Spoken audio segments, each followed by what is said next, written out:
Hello everyone, welcome to my channel. तो आज की इस वीडियो में मैं आपको पढ़ाने वाली हूँ important question and answers of our chapter 1 of a new NCERT book जिसका नाम है एक्सप्लोरेशन। तो आज की इस वीडियो में मैं आपको सारे इम्पॉर्टेंट क्वेश्चन पढ़ाने वाली हूँ जो कि आपके एग्ज़ाम में पूछे जा सकते हैं। इस वीडियो में हम पढ़ने वाले हैं very short question answers, short question answers, long question answers. साथ ही हम पढ़ेंगे केस बेस्ड क्वेश्चन आंसर्स को, और जो हाई ऑर्डर थिंकिंग क्वेश्चंस होते हैं वो हम पढ़ने वाले हैं जो आपकी एनसीईआरटी बुक में जो रेडी टू गो बियॉन्ड है, जो ऑरेंज बॉक्सेस आपको दे रखे हैं उसके क्वेश्चन आंसर्स हम डिस्कस करने वाले हैं। साथ ही और असर्शन रीजंस हम पढ़ेंगे इस चैप्टर से रिलेटेड। और इसकी जो एमसीक्यू वाली वीडियो है, एमसीक्यूज़ ऑलरेडी मैं आपको एक्सप्लेन कर चुकी हूँ। तो टोटल 50 एमसीक्यूज़ मैंने आपको समझाए थे, उसकी वीडियो की लिंक आपको डिस्क्रिप्शन बॉक्स में मिल जाएगी। और इस वीडियो का वन शॉट एक्सप्लेनेशन भी मेरे चैनल पे अवेलेबल है, उसकी भी लिंक आपको डिस्क्रिप्शन बॉक्स में मैं प्रोवाइड कर दूँगी। तो सबसे पहले आप वन शॉट देखना, फिर आप इस वीडियो को देखना ताकि आपको और भी अच्छे से समझ आएगा। तो चलिए हम स्टार्ट करते हैं सबसे पहले वेरी शॉर्ट क्वेश्चन आंसर्स से, जो इस चैप्टर से रिलेटेड कौन कौन से वेरी शॉर्ट क्वेश्चंस आ सकते हैं। सबसे पहला क्वेश्चन जो है वो है what is theory in science. अब साइंस में ये थ्योरी का क्या मतलब होता है। थ्योरी क्या है, एक वेल टेस्टेड एक्सप्लेनेशन होता है जो कि एविडेंस के बेस्ड पर निकाला जाता है। और या फिर ऐसा बोल सकते हैं कि अगर हमने कोई से भी एक्सपेरिमेंट किया है, उसका अगर हमको प्रूफ चाहिए तो वो प्रूफ ही क्या कहलाता है, एविडेंस कहलाता है। ठीक है, तो वो एविडेंस के बेसिस पे एक वेल टेस्ट एक्सप्लेनेशन देना, उसी को थ्योरी कहते हैं। नेक्स्ट है प्रिंसिपल। प्रिंसिपल क्या होता है, बेसिक रूल्स होते हैं या फिर आइडियाज़ होते हैं जो कि किसी भी सिचुएशन को समझने के लिए हेल्प करते हैं। अब is a theory just a gas, क्या थ्योरी एक गैस है? तो नहीं, थ्योरी जो है वो केयरफुल टेस्टिंग और एविडेंस से की जाती है, गैसिंग से नहीं की जाती है। नेक्स्ट क्वेश्चन है what is prediction in science. Prediction क्या होता है साइंस में? तो प्रिडिक्शन का मतलब क्या होता है, अनुमान लगाना। तो इसका मतलब है टेलिंग व्हाट में हैपन, क्या चीज़ फ्यूचर में हो सकती है वो उस बात उसको बताना, वो प्रिडिक्शन कहलाता है और वो एविडेंस पर बेस्ड होता है। ठीक है, नेक्स्ट है व्हाट इज एस्टिमेशन। एस्टिमेशन मतलब होता है किसी भी एक रफ आंसर निकालना, रफ या फिर अप्रोक्सीमेट आंसर निकालने को क्या बोलते हैं, एस्टिमेशन बोलते हैं। Why is whether forecast sometimes wrong. अब बहुत सी बार वेदर फोरकास्ट जो आता है वो गलत क्यों हो जाता है? ऐसा इसलिए होता है क्योंकि कुछ कुछ चेंजेस जो हो जाते हैं कंडीशंस में, जिसके कारण रिजल्ट वेरी हो जाते हैं और कुछ अलग ही रिजल्ट हमको देखने को मिलता है। तो इस कारण से वेदर फोरकास्ट रॉन्ग हो जाते हैं। अब एविडेंस क्या होता है, व्हाट इज़ एविडेंस। तो एविडेंस एक प्रूफ होता है जो कि ऑब्जर्वेशन और एक्सपेरिमेंट करने के बाद हमको मिलता है। ठीक है, तो उसी को बोलते हैं एविडेंस। अब रीजनिंग क्या होता है, रीजनिंग का मतलब होता है लॉजिकल थिंकिंग करना, फैक्ट्स के बेसिस पे, जो हमें फैक्ट्स पता है उसको सोचकर कुछ लॉजिकली सोचना, उसी को रीजनिंग कहा जाता है। अब हमने पढ़ लिए वेरी शॉर्ट क्वेश्चन आंसर्स, अब हम पढ़ते हैं शॉर्ट क्वेश्चन आंसर्स जो कि 2 to 3 मार्क्स में पूछे जा सकते हैं। Now how is a theory different from a gas. अब थ्योरी और गैस में क्या डिफरेंस होता है? तो थ्योरी जो है वो बेस्ड होती है एक्सपेरिमेंट, एविडेंस और टेस्टिंग पे। एक्सपेरिमेंट किए जाते हैं, एविडेंसेस देखे जाते हैं, देन टेस्टिंग की जाती है, उसके बाद एक थ्योरी डेवलप होती है। वहीं जो गैस है वो रैंडम होता है। ठीक है, कुछ भी सोच लेना, गैस कर लेना, ये गैस करना होता है। ठीक है, why do scientific ideas change over time. Scientific ideas time के साथ साथ कैसे चेंज हो जाते हैं? तो ऐसा इसलिए होता है क्योंकि नए नए एविडेंसेस डिस्कवर होते हैं, जिसके कारण जो ओल्ड आइडियाज़ है वो और भी ज़्यादा इम्प्रूव होते हैं, नई चीज़ें डिस्कवर होती है। इसी कारण से साइंटिफिक आइडियाज़ जो हैं वो चेंज होते जाते हैं समय के साथ साथ। Why is predictions important in science. Prediction science में क्यों इम्पॉर्टेंट है? तो प्रिडिक्शन हेल्प करते हैं हमको फ्यूचर आउटकम्स को समझने में। साथ ही साइंटिफिक आइडियाज़ को टेस्ट करने में प्रिडिक्शंस काम आते हैं। अनुमान लगाया जाता है, जब भी हम कुछ साइंटिफिक आइडियाज़ आते हैं तो अनुमान लगाया जाता है कि हम ऐसा कर सकते हैं, ऐसा कर सकते हैं। देन नेक्स्ट होता है, ये हेल्प करते हैं थ्योरीज़ को इम्प्रूव करने में। जो थ्योरीज़ दी गई हैं उसको और भी ज़्यादा अच्छा कर सके, इम्प्रूवमेंट कर सके, उसमें प्रिडिक्शंस हेल्प करते हैं। नेक्स्ट क्वेश्चन नंबर 4 है, What happens when predictions do not match the observation? क्या होगा अगर predictions observation से मैच ना करे? मतलब जो चीज़ हमने सोची थी, प्रिडिक्ट करी थी, जो हम ऑब्जर्व कर रहे हैं उससे, ठीक है। तो साइंटिस्ट इम्प्रूव करते हैं और चेंज करते हैं थ्योरीज और मॉडल्स को, ठीक है। नेक्स्ट क्वेश्चन नंबर 5 क्या है, Why is estimation important? Estimation अब क्यों ज़रूरी होता है? तो एस्टिमेशन से एक तो समय बचता है, नेक्स्ट ये हेल्प करता है आंसर्स को चेक करने में कि आंसर्स रीज़नेबल हैं या नहीं।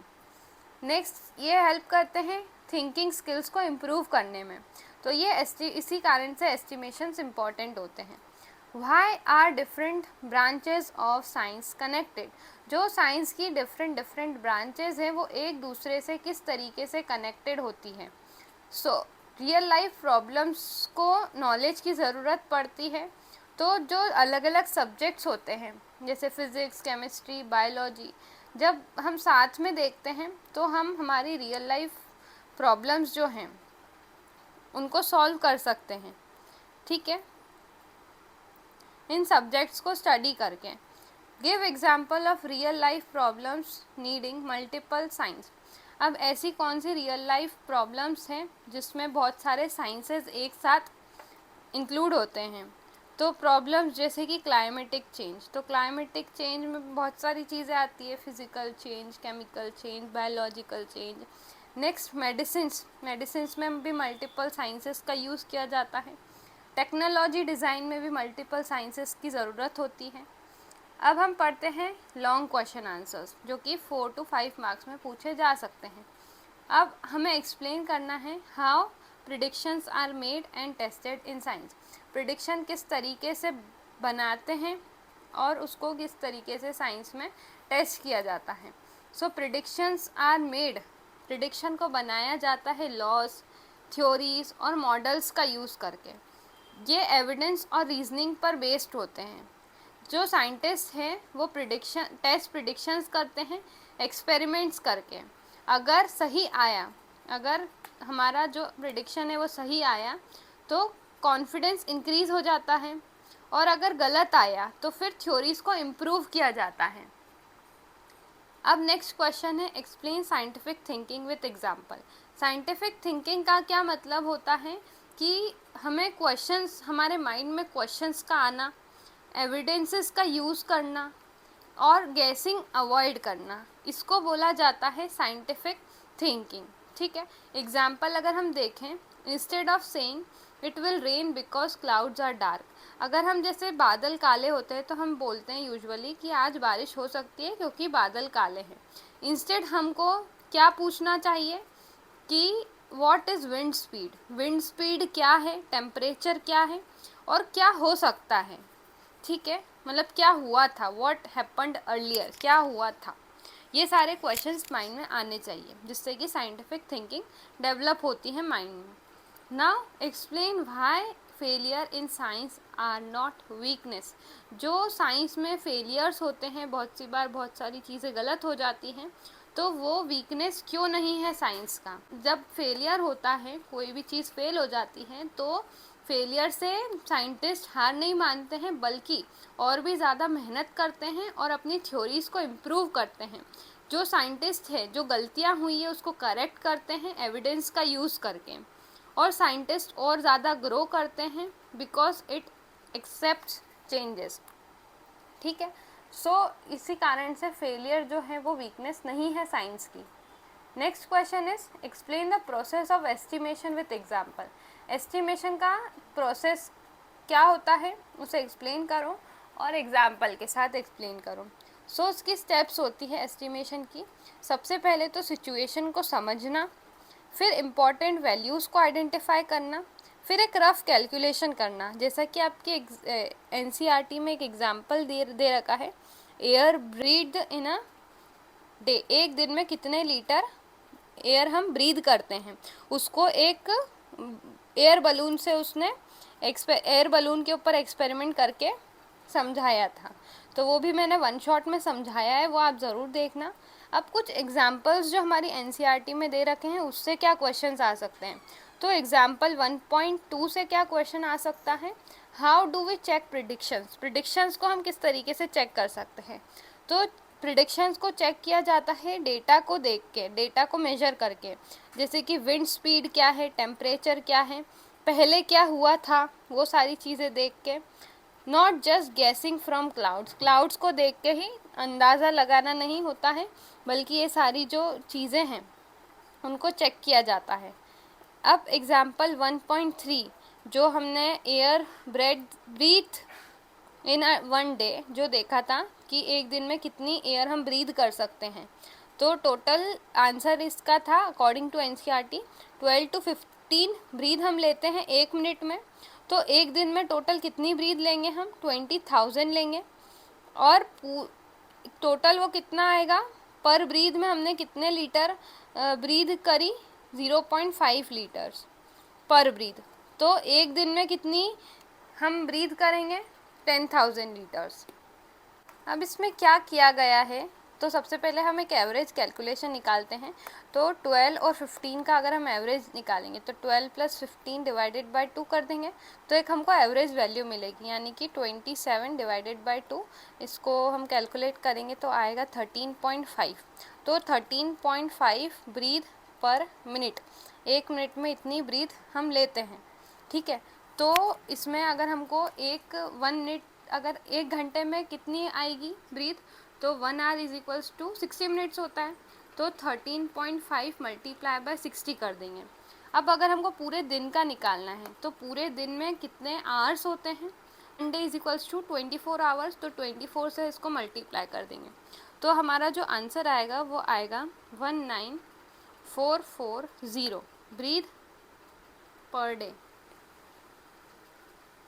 जो कि अप्रॉक्सीमेटली 20,000 के आसपास आ रहा है, ठीक है। अब एयर अगर हमको निकालनी है कि कितनी इनहेल करी पर डे में, तो पर ब्रीथ में तो इतनी आती है, तो पर डे में कितनी आएगी, तो पर डे की जो हमारी वैल्यू आई थी ब्रीथ की, उसको हम मल्टीप्लाई कर देंगे, यानी कि 19440 को हम मल्टीप्लाई कर देंगे 0.5 से, तो क्या आ जाएगा, एयर इनहेल्ड आ जाएगी पर डे की, ठीक है। तो पर डे की जो एयर इनहेल्ड की वैल्यू आएगी वो आएगी 9720 लीटर पर डे, जो कि अप्रॉक्सीमेटली कितनी है, 10,000 लीटर्स के आसपास है, 10,000 लीटर्स, ठीक है। तो 10,000 लीटर्स पर डे, इस तरीके से यहाँ पे हमारा आंसर आया है, ठीक है। अब हम पढ़ते हैं एक्टिविटी बेस्ड क्वेश्चन की, जो एक्टिविटीज़ दे रखी है उससे क्या क्वेश्चन पूछे जा सकते हैं।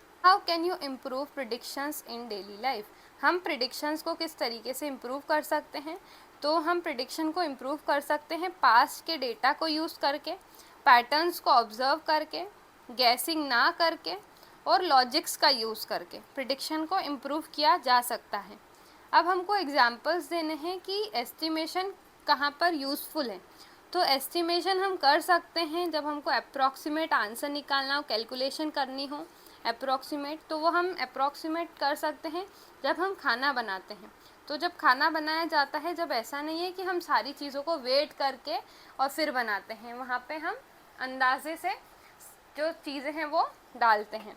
जैसे कि हमने अंदाजे से, अगर हमको मान लो कि मैगी बनानी है, तो हमने उसमें अंदाजे से पानी लिया, ठीक है।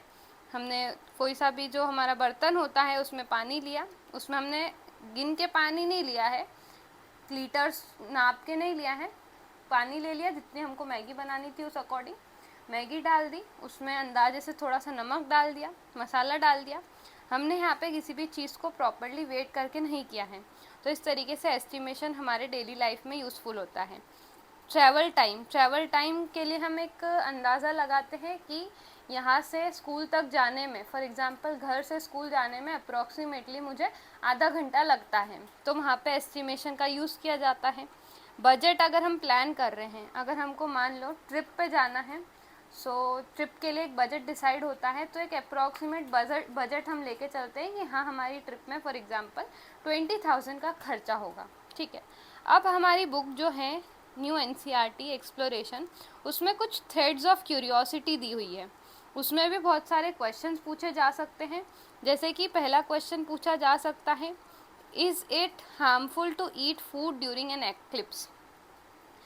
एक्लिप्स क्या होता है? जो चंद्र ग्रहण और सूर्य ग्रहण होता है, उसमें ऐसा बोला जाता है, बहुत सारे घरों में ऐसा मानना है कि चंद्र ग्रहण और सूर्य ग्रहण के समय पर खाना नहीं खाना चाहिए। तो क्या ये चीज़ सच है? तो ये चीज़ बिल्कुल गलत है। बिल्कुल भी फूड हार्मफुल नहीं होता है एक्लिप्स के समय पे, बिकॉज एक्लिप्स के टाइम पे क्या होता है, शैडो फॉर्म हो जाती है, ठीक है, क्योंकि सन या फिर मून के सामने कोई सा प्लैनेट आ जाता है, उसी को एक्लिप्स कहा जाता है। यहाँ पे कोई भी फिजिकल या केमिकल चेंज नहीं होता है खाने में, तो कोई सा भी ऐसा साइंटिफिक एविडेंस नहीं है जो इस क्लेम को सपोर्ट करता हो, तो ये चीज़ बिल्कुल गलत है, ठीक है। तो यही चीज़ बताई गई है थ्रेड्स ऑफ क्यूरियोसिटी में। अब कुछ ready to go beyond questions है, रेडी टू गो बियॉन्ड आपकी बुक्स में लिखे हुए हैं, वो आप देखना। तो उससे क्या क्वेश्चंस आ सकते हैं, why do weather forecast fail sometimes. जो वेदर फोरकास्ट है वो क्यों फेल हो जाते हैं बहुत सी बार, तो वो इस कारण से होते हैं क्योंकि वेदर जो है बहुत सारे फैक्टर्स पर डिपेंडेंट होता है। अगर कुछ भी स्मॉल चेंज भी आया, उसके कारण बिग डिफरेंस हो सकता है, ज़्यादा अंतर आ सकता है, ठीक है। तो इस कारण से जो मॉडल्स हैं, और मॉडल्स जो है वो परफेक्ट नहीं होते हैं, इसी कारण से वेदर फोरकास्ट बहुत सी बार गलत हो जाते हैं। How does a mask work, जो हमने कोविड-19 के टाइम पे मास्क का यूज़ किया था, वो किस तरीके से काम करते थे। तो मास्क वर्क करते हैं डिफरेंट साइंस में। तो फिज़िक्स की अगर हम बात करें तो वो क्या करते थे, मूवमेंट ऑफ पार्टिकल्स को रोक देते थे। यहाँ पे केमिस्ट्री की बात करें तो वो मटेरियल प्रॉपर्टीज़ जो उसकी थी, यानी कि जो मास्क का मटेरियल था उसके कारण एयर क्या हो रही थी, फिल्टर हो रही थी। नेक्स्ट है वायरस का साइज़। जो वायरस का साइज़ है वो बहुत छोटा होता है, जो कि मास्क के थ्रू नहीं जा पाता है, ठीक है, मास्क को पास नहीं कर पाता है। नेक्स्ट एयर फ्लो और फिल्ट्रेशन, वो एयर फ्लो को रोकता है, साथ ही फिल्टर करता है एयर को। तो ये थी मास्क किस तरीके से वर्क कर रहा था। How much rice is needed for a family. अब एक और यहाँ पे एस्टिमेशन दिया गया है कि कितना राइस चाहिए होता है एक फैमिली को। तो वहाँ पे सबसे पहले देखा जाता है कि कितनी कैलोरीज यूज़ हो रही है, फिर एक कैलकुलेट किया गया डेली कंजम्पशन, फिर उसको पूरे मंथ के साथ मल्टीप्लाई किया गया, फिर फोकस किया गया एक रीज़नेबल आंसर पे। ये पूरा वन शॉट वीडियो में मैंने डिटेल में एक्सप्लेन किया है, आप उसमें जाके ज़रूर देखना है इसको। अब हम पढ़ते हैं केस बेस्ड क्वेश्चंस, ठीक है। केस बेस्ड क्वेश्चन में सबसे पहला आ सकता है केस स्टडी 1, जो कि है वेदर प्रिडिक्शन की। एक स्टूडेंट है, वो बोल रहा है it will definitely rain today because the clouds are very dark. एक बच्चा बोल रहा है कि आज बारिश हो सकती है क्योंकि आज बादल काले दिख रहे हैं। Another student checked the wind speed. दूसरे बच्चे ने विंड स्पीड चेक की, ह्यूमिडिटी देखी, टेम्परेचर देखा, प्रिडिक्शंस, कोई सी भी चीज़ प्रिडिक्ट करने के पहले। सो इससे क्या क्वेश्चन पूछा जा सकता है, who is using scientific thinking why. इन दोनों ही बच्चों में से साइंटिफिक थिंकिंग किसकी है? तो ऑब्वियस सी बात है, जो सेकंड वाला स्टूडेंट था उसकी साइंटिफिक थिंकिंग है, क्योंकि वो क्या कर रहा है, मेजरेबल डाटा को यूज़ कर रहा है, जैसे कि विंड स्पीड क्या है, ह्यूमिडिटी क्या है, टेम्परेचर क्या है।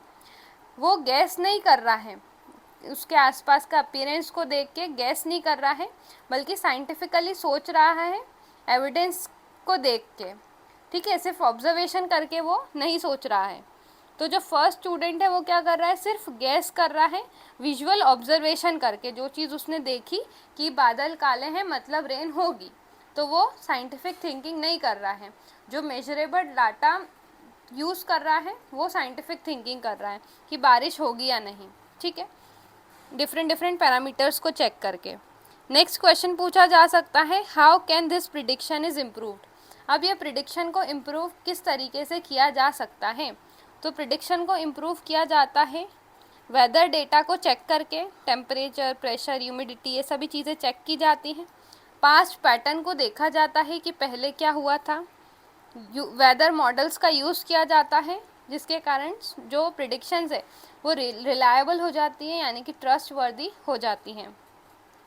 नेक्स्ट क्वेश्चन पूछा जा सकता है इस केस स्टडी से, what will happen if prediction goes wrong. क्या होगा अगर प्रिडिक्शन गलत हो जाए। तो जब भी प्रिडिक्शंस गलत हो जाते हैं, फेल हो जाते हैं, तो साइंटिस्ट अपने मॉडल्स को इम्प्रूव करते हैं। वो और भी ज़्यादा डेटा कलेक्ट करते हैं कि प्रिडिक्शन गलत क्यों हुआ, जिसके कारण साइंस की ग्रोथ होती है। ठीक है। नेक्स्ट केस स्टडी है एक्लिप्स मिथ वाली। जो एक्लिप्स मिथ वाली, जो अभी हमने क्वेश्चन भी पढ़ा था, जो एक वायरल मैसेज है जिसमें ऐसा बोला जाता है, बहुत सारे जो लोगों का मानना है कि food becomes poisonous during an eclipse. Eclipse के टाइम पर जो खाना है वो जहरीला हो जाता है। तो क्या ये बात सच है या नहीं, वो चीज़ मैं आपको ऑलरेडी बता चुकी हूँ। So how will you test this claim scientifically. Scientifically आप इस क्लेम को किस तरीके से टेस्ट कर सकते हैं। तो सबसे पहले तो आपको क्या करना है, ऑब्ज़र्व को एक्लिप्स, मतलब आपको खाने को ऑब्ज़र्व करना है एक्लिप्स के पहले और एक्लिप्स के बाद में। आपको उसके फिज़िकल चेंजेस देखने हैं कि क्या उस फूड का कलर चेंज हुआ, क्या उसकी स्मेल चेंज हुई। फिर आपको कुछ केमिकल चेंजेस टेस्ट करने कि फूड जो है वो ख़राब तो नहीं हुआ है। तो अगर कोई भी चेंजेस देखने को नहीं मिले तो ये क्लेम क्या हो जाएगा, पूरी तरीके से फॉल्स हो जाएगा। ये आप आपके घर पे भी एक्सपेरिमेंट करके देख सकते हैं, जो कि ये सच है, ऐसा कुछ नहीं होता है, ये फेक है, मिथ है। ठीक है ना। Why do such myth spread. इस तरीके के मिथ जो हैं, अफवाहें क्यों फैल जाती हैं, गलत चीज़ें क्यों फैल जाती हैं। तो पीपल जो है वो एविडेंस पर बिलीव नहीं करते हैं। People believe without evidence. ठीक है, बिना सोचे समझे कुछ भी चीज़ मान लेते हैं। यहाँ पे साइंटिफिक अवेयरनेस नहीं है लोगों में, इस कारण से कोई सी भी चीज़ें अगर किसी ने बोल दी तो वो चीज़ मान ली जाती है। सोशल मीडिया पे स्प्रेड हो जाती है कोई सी बात, तो वो पूरे वर्ल्ड में फैल जाती है, भले वो सही हो या गलत। ठीक है। Next, what conclusion can you draw. अब इससे आप क्या कंक्लूड कर सकते हैं। तो बेसिकली हम यही कंक्लूड करेंगे कि जो हमारा फूड है वो हार्मफुल नहीं होता है। मतलब हम एक्लिप्स के टाइम पे भी खाना खा सकते हैं, वो जो खाना बनाया है उसको खाया जा सकता है। एक्लिप्स बेसिकली सिर्फ एक शैडो इफ़ेक्ट होता है एक्लिप्स में, तो ऐसा कोई साइंटिफिक एविडेंस नहीं है जो इस क्लेम को सपोर्ट करता हो। नेक्स्ट केस स्टडी आती है estimation of air breathing. Air breathing, तो एक जो स्टूडेंट था उसने ह्यूमन ब्रीथ को कैलकुलेट करा कि एक दिन में टोटल कितने लीटर्स हम ब्रीद करते हैं एयर को। तो एक एस्टिमेशन किया गया था। How does this estimation done. तो ये वाला एस्टिमेशन मैं ऑलरेडी आपको समझा चुकी हूँ इस वीडियो में। ठीक है, तो अब हम आगे बढ़ते हैं। Why is estimation useful here. तो ये एस्टिमेशन यहाँ पे किस तरीके से यूज़फुल है। एग्जैक्ट मेजरमेंट करना यहाँ पे मुश्किल है। यहाँ पे एक ये क्या दे रहा है, रीज़नेबल डेटा दे रहा है, जिसके कारण हम टाइम सेव हो रहा है। और यहाँ पे एक अप्रॉक्सीमेट वैल्यू भी हमको मिल गई कि एक दिन में टोटल 10 लीटर्स ह्यूमंस ब्रीथ करते हैं अप्रॉक्सीमेटली। ठीक है। How can we check the if the estimate is correct. तो इसको चेक किस तरीके से किया जाता है। तो एक दूसरी मेथड से इसको कंपेयर किया गया था, जो बलून एग्जाम्पल जो दिया है एनसीईआरटी में, जिसमें मतलब एक ऐसे ही एक हाइपोथेटिकल मेथड था ये, जिसमें बलून में पूरे एक दिन में बलून में बहुत सारे बलून भर दिए, बलून में हवा भर दी, तो टोटल कितनी लीटर ऑफ एयर ब्रीथ की, वो बलून में जितनी एयर थी उससे कंपेयर किया गया था, तो वो 10,000 आया था अप्रॉक्सीमेट। तो इस तरीके से एस्टिमेट किया गया था कि एक दिन में कितनी ब्रीथ ह्यूमंस ले सकते हैं, कितनी amount of air human breathe करते हैं। तो अगर वो वैल्यू क्लोज है एस्टिमेट के, तो वो रीज़नेबल होगा। नेक्स्ट केस स्टडी नंबर 4 है interconnections of science. A company is designing a face mask for safety. एक कंपनी जो है फेस मास्क बनाती है सेफ्टी के लिए। तो हमें एक्सप्लेन करना है कि डिफरेंट साइंस में इसका किस तरीके से यूज़ किया जाता है फेस मास्क का। तो फिज़िक्स में movement of air and particles को ये मास्क जो है कंट्रोल करता है। मटेरियल ऑफ मास्क फाइबर, यानी कि किस टाइप का मटेरियल है मास्क का, वो अफेक्ट करता है।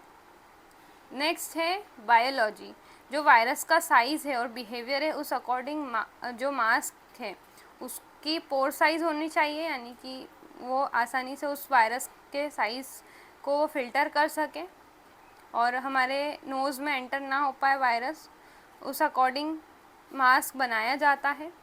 मैथ्स में देखें तो ये फिल्ट्रेशन एफिशिएंसी शो करता है, एयर को क्या करता है फिल्टर करने में यूज़ किया जाता है और हम सिर्फ साफ़ एयर ही ब्रीथ कर पाएँ, ये चीज़ ये इंश्योर करता है मास्क। तो सारे ही सब्जेक्ट एक साथ वर्क करते हैं। Why is interdisciplinary knowledge important?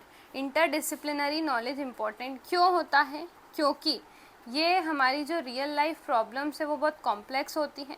सिर्फ एक ही सब्जेक्ट इनफ नहीं होता है, हमको सारे सब्जेक्ट्स कंबाइंड नॉलेज होना चाहिए जिससे कि हम बेटर सॉल्यूशन को निकाल पाएँ। नेक्स्ट है गिव अनादर रियल लाइफ एग्जाम्पल। एक और रियल लाइफ एग्जाम्पल आपको देना है। तो एग्जाम्पल आप दे सकते हैं मोबाइल फ़ोन्स का, जिसमें फ़िज़िक्स, केमिस्ट्री और मैथ्स यूज़ हो रहा है। तो फिज़िक्स कैसे यूज़ हो रहा है कि जो सिग्नल हमको मिलता है वो क्या है, फिज़िक्स में ही आता है वो। बैटरी किस तरीके से बनाई जाती है, केमिकली बनाई जाती हैं। नेक्स्ट मैथ्स, जो सॉफ्टवेयर जो बनाया जाता है वो मैथमेटिकल टूल्स का यूज़ करके बनाया जाता है।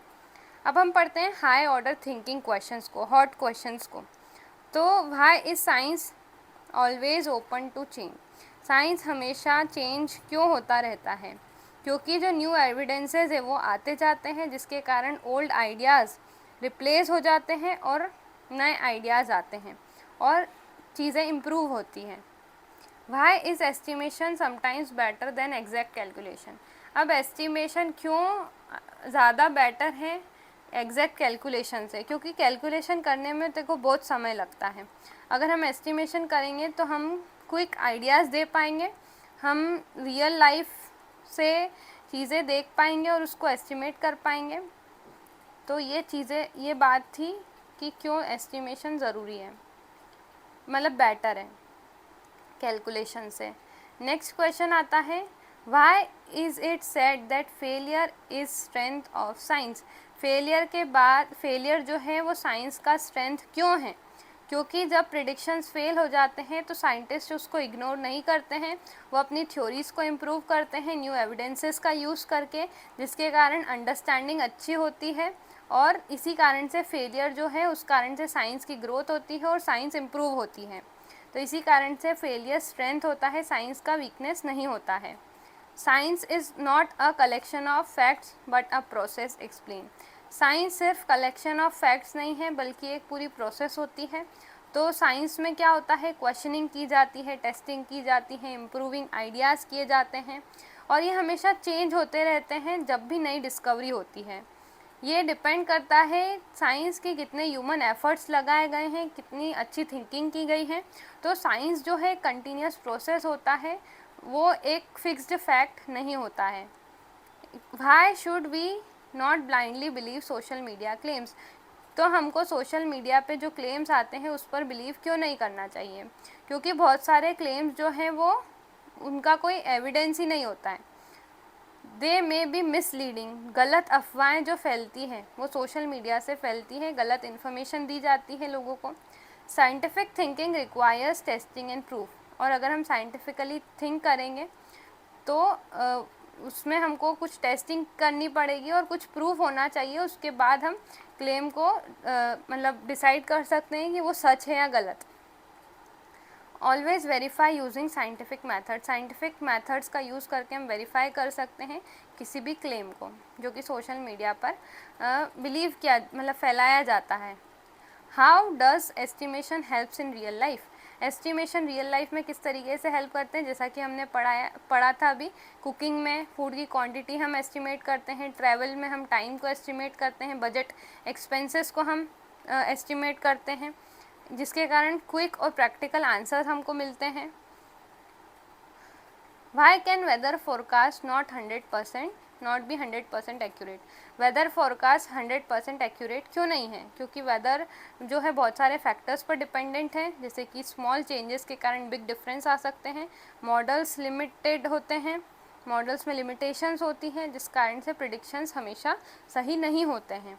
वही चीज़ें सारे वही क्वेश्चंस हैं, रिपीट हो रहे हैं कंटिन्यूसली क्वेश्चंस। यही साइंस का डेली लाइफ, साइंस किस तरीके से डेली लाइफ से कनेक्टेड है, तो कुकिंग में जब हम केमिस्ट्री का यूज़ करते हैं, मोबाइल में फ़िज़िक्स और मैथ्स दोनों आता है, हेल्थ बायोलॉजी से रिलेटेड होती है, तो साइंस हेल्प करती है हमको समझने में और डेली लाइफ को इम्प्रूव करने में। Why is asking question important in science? Question पूछने से क्या फ़ायदा होगा, मतलब क्वेश्चन पूछना क्यों ज़रूरी है साइंस में? तो क्वेश्चन के कारण, क्वेश्चन पूछने से न्यू डिस्कवरीज होती है, टेस्ट आइडियाज़ में हेल्प मिलती है और नॉलेज बढ़ता है। बिना क्वेश्चन के साइंस ग्रो नहीं कर सकती। Why is exact calculation not always necessary? Exact calculation हमेशा क्यों ज़रूरी नहीं होती है? क्योंकि एग्जैक्ट कैलकुलेशन करने में बहुत समय लगता है। नॉट ऑलवेज प्रैक्टिकल, हमेशा प्रैक्टिकल नहीं होती है। Approximate answer enough are often enough, बहुत सी बार अप्रॉक्सीमेट आंसर इनफ होते हैं, तो एस्टिमेशन यूज़फुल होते हैं बहुत सारी सिचुएशंस में। How does science helps in decision making? Science decision लेने में किस तरीके से मदद करता है?